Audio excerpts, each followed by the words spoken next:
Il faut remettre en marche l'ascenseur social. Et pour moi, c'est essentiel.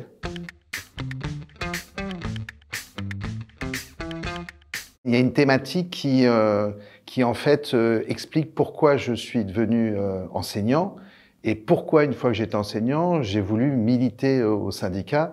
C'est l'égalité des chances, en fait. C'est permettre à tous les gamins qu'on a en charge dans nos classes d'avoir les mêmes chances de réussir et de se construire en tant que citoyen et citoyenne. La raison pour laquelle j'ai milité en premier, c'est une élève en fait, qui n'avait pas à la maison des parents qui étaient là pour elle, qui étaient très loin de l'école et cette pauvre gamine, elle pouvait pas s'en sortir toute seule. Et très vite, on s'aperçoit en fait que l'une des grandes difficultés qu'on a dans l'école aujourd'hui, c'est que les gamins qui ont le plus besoin d'école, finalement, on leur apporte pas grand-chose. Et moi, mon moteur, c'est ça. C'est en fait, syndicalement, c'est essayer de construire des outils, des moyens qui permettent justement d'accompagner ces élèves-là, vraiment pour qu'ils réussissent.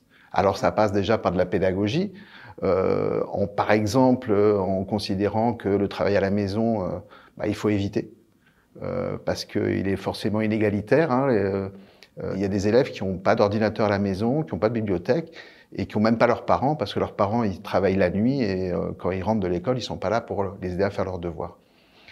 Ça passe aussi par exemple par les moyens. Moi, si par exemple j'ai choisi le SGEN CFDT, c'est parce que le SGEN CFDT, il a porté le projet d'éducation prioritaire, c'est-à-dire l'idée qu'il fallait donner plus à ceux qui ont moins. Et c'est exactement pour ça que moi je fais du syndicat et du militantisme syndical.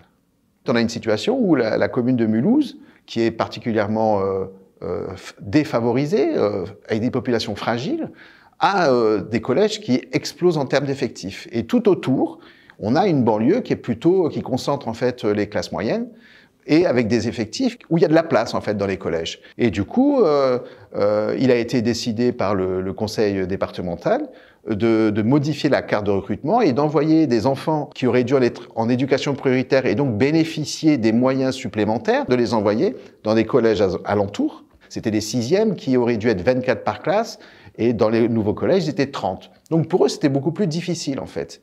Et du coup, on a obtenu qu'il y ait des moyens supplémentaires qui soient accordés aux établissements qui accueillent ces élèves pour leur permettre justement de dédoublement, d'avoir des cours de soutien et d'avoir une meilleure scolarité. Donc ça, c'était pour nous une fierté. Voilà. L'égalité des chances, c'est permettre à chacun, en fait, de pouvoir se construire librement, hein. Quand on n'a pas la même chance de réussite, quand on n'a pas, par exemple, des parents qui sont attentifs à ce qu'on peut faire, quand on n'a pas connaissance du système éducatif, finalement, on perd des chances de construire la personne qu'on veut être. C'est le contrat, en fait, républicain. C'est le contrat qu'on signe, nous, chaque citoyen.